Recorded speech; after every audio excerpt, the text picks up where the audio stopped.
हरे कृष्ण। सनातन धर्म में ज्येष्ठ मास की पूर्णिमा का विशेष महत्व है।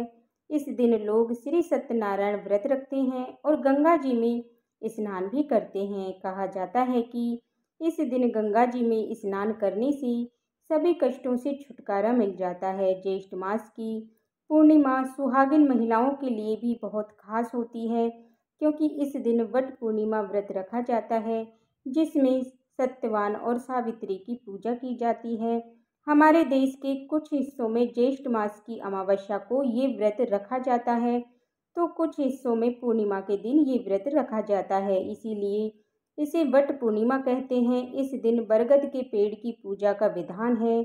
साल 2025 में ज्येष्ठ मास की पूर्णिमा तिथि 2 दिन रहने वाली है। ऐसे में प्रश्न ये उठता है कि व्रत किस दिन रहना चाहिए और स्नान दान किस दिन करना चाहिए।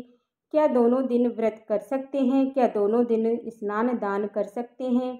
साथ ही साथ आप इस बार पूर्णिमा तिथि पर भद्रा भी लग रही है, तो चलिए जानते हैं पूर्णिमा तिथि कब से कब तक रहेगी और व्रत किस दिन रखा जाएगा, चंद्रोदय का समय क्या रहेगा और पूजा के शुभ मुहूर्त कब से कब तक रहेंगे। इस बार ज्येष्ठ मास की पूर्णिमा तिथि प्रारंभ होगी 10 जून मंगलवार को सुबह 11:36 से।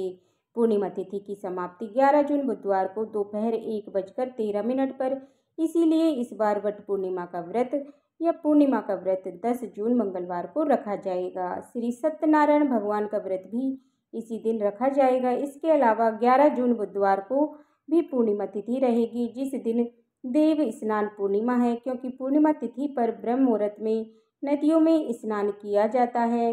मान्यता है कि पूर्णिमा तिथि पर सभी पवित्र नदियों के जल में देवी देवता भी स्नान करते हैं, और क्योंकि 10 जून को ब्रह्म मुहूर्त के समय पूर्णिमा तिथि विद्यमान नहीं है, इसलिए पूर्णिमा स्नान बुधवार को ही किया जाएगा।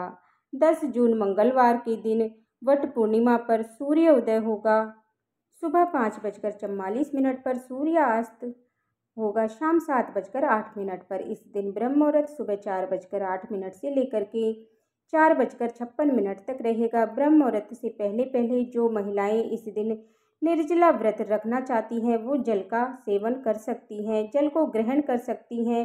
फिर उसके बाद आपको पूरा दिन नियमों के अनुसार जल या फल का त्याग करना चाहिए, जैसा भी आप व्रत का पालन करती आई हैं। बहुत से लोग वट सावित्री व्रत में जब तक पूजा करती हैं तब तक ही बहुत से लोग वट सावित्री व्रत में निर्जला व्रत रखते हैं। उसके बाद में अन्न जल या फलाहार ग्रहण कर लेते हैं। अभिजीत मुहूर्त रहेगा सुबह 11:59 से लेकर के दोपहर 12:53 तक, और इसके बाद में सर्वाध सिद्धि योग पूर्णिमा का व्रत रहेगा। सिद्धि योग दोपहर 1:45 तक रहेगा और बाद में साध्य योग प्रारंभ हो जाएगा। इस दिन चंद्रोदय होगा शाम 6:36 पर। पूर्णिमा तिथि पर चंद्रमा 16 कलाओं से युक्त रहते हैं, इसीलिए चंद्र दोष से पीड़ित लोगों को शाम को चंद्रमा को अर्घ्य देना चाहिए और चंद्रमा के दर्शन भी करने चाहिए। और 10 जून को भद्रा सुबह 11:35 से लेकर के रात में 12:27 तक रहेगी। भद्रा का वास लेकिन स्वर्गलोक में रहेगा, जिस कारण ये पृथ्वी लोक पर अशुभ नहीं रहेगी। इसीलिए आप पूजा पाठ से संबंधित कोई भी कार्य इस दिन कर सकते हैं। तो अब जानते हैं 11 जून के मुहूर्त के बारे में। 11 जून बुधवार को सूर्य उदय होगा सुबह 5:44 पर और सूर्यास्त शाम 7:08 पर। ब्रह्म मुहूर्त सुबह 4:08 से लेकर के सुबह 4:56 तक रहेगा और इस दिन साध्य योग दोपहर 2:04 तक रहेगा। बाद में शुभ योग प्रारंभ हो जाएगा।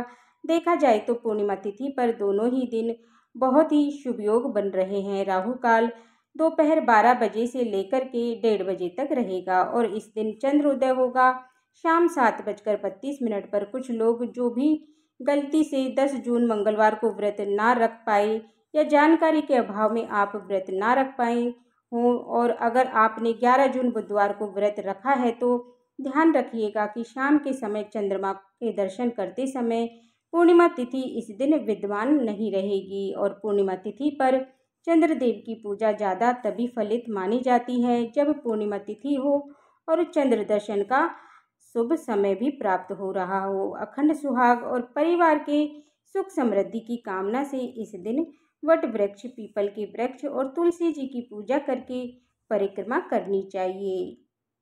फिर अपने सामर्थ्य के अनुसार दान दक्षिणा देनी चाहिए। तो ये थी आज की वीडियो। अगर आपको वीडियो अच्छी लगी हो तो वीडियो को लाइक करें और चैनल को सब्सक्राइब करें और कमेंट बॉक्स में हरे कृष्णा अवश्य लिखें और बेल आइकन बटन को प्रेस करें, जिससे कि आने वाली वीडियो का नोटिफिकेशन आप सभी को समय पर मिलता रहे। राधे राधे, हरे कृष्णा।